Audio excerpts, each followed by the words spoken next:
The cover page of One Punch Man Chapter 202, titled Partner, features Tatsumaki. She has absolutely nothing to do with this chapter, so yeah, Murata just felt like drawing her, I guess. Now, I don't want to talk about this too much for YouTube reasons, but with a shot like this, I can't help but think Tatsumaki summoned underpants for herself during her fight against Saitama. Last time, Empty Void managed to hit Flashy Flash with a God Cube. From there, Flash had a dream where he was a kid again with Sonic. They were on the verge of fulfilling their childhood dream together. But this was actually God trying to get Flashy Flash to touch his hand and accept his power. But that was suddenly interrupted, and interrupted by none other than Speed O Sound Sonic. He managed to slash Empty Void's arm and draw blood as Flash remained on the ground. That man was in utter disbelief. He hit Sonic with a cube too, so how was this possible? Meanwhile, Sonic had a look of determination on his face. As they hit the ground, that man clutched onto his wound while Flash began to wake up. The blonde ninja looked towards Sonic with a surprised expression. Without taking his eyes off of their opponent, Sonic reminded their senior what he said in response to his genjutsu earlier. With a sly smile, Sonic let it be known that the monster could not fool his eyes. But this was way more than just a visual trick. This was supposed to be God's influence. From there, we get a look at what Sonic's dream was like. In front of him was a strange, hand-sized creature scurrying about. Sonic quickly realized that it was a monster cell, and this time it was fresh. Although, for the record, the one he received from Galewind and Hellfire Flame was fresh too. The little thing urged him to come closer. That's when two more of them appeared, along with a portable stove. One leapt into the pan, while the first one held the handle. Before long, one of Orochi's balls was cooking. The other monster cells worked together to add a splash of cooking wine to the meal. Once the dish was properly plated, the voice of God urged Sonic to dig in. As one of the cells fixed a bib around Sonic's neck, God continued his sales pitch. He reminded Sonic how he had been ignored by Saitama, surpassed by Flashy Flash,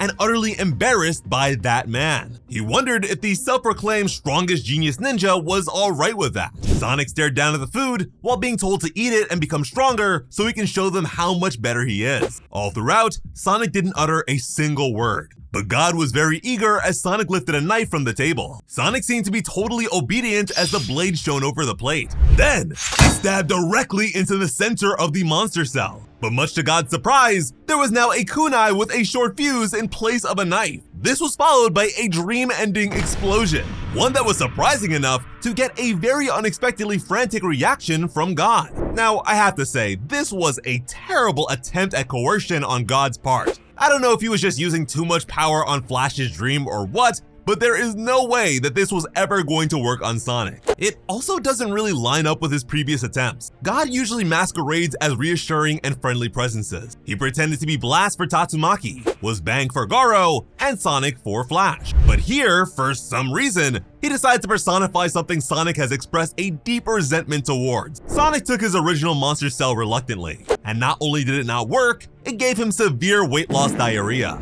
He recently said that he would never forgive the ninjas who gave it to him. And unlike Flash, it's not like his mind was distorted to the point of forgetting his current situation. This is more like how Garo was still aware of his fight against Saitama, minus a potential handshake that would force the power on Sonic regardless.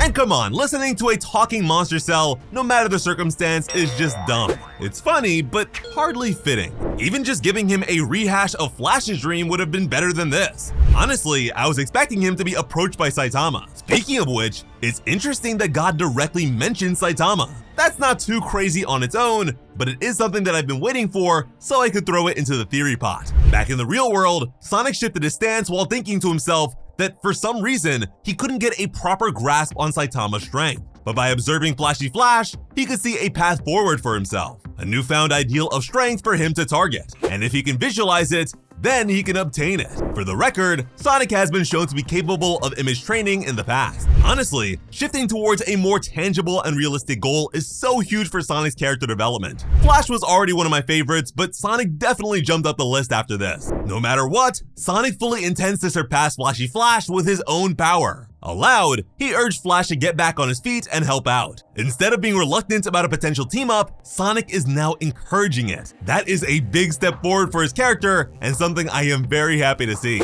Flash could only look at his old friend with an awestruck expression. Once they were shoulder to shoulder, Flashy Flash told Sonic that he owes him for this. And with that, the two rebellious ninjas charged forward with a roaring battle cry towards their figurative evil Hokage. Empty Void managed to compose himself and was now chuckling with a sinister smile. Just as his two juniors lunged towards him, he left an after image while commending their efforts. But as he appeared behind two of the fastest characters in the series, God's minion finally decided to unsheath his twin blades. As their eyes went wide, he questioned if they truly believed their situations had improved in the slightest. But before he could make his move, the #1 S-Class hero Blast appeared behind him. Void's dumbfounded expression said it all. Sonic and Flash looked like mere children in the face of this cross-dimensional hero. With a casual smile, Blast greeted his old partner. He even complimented his good health. Like we anticipated with the last one, the use of a cube is practically the bat signal for this legendary hero. They all turned towards the domineering presence simultaneously. Empty Void tried to say his old friend's name in response, but before he could, wham!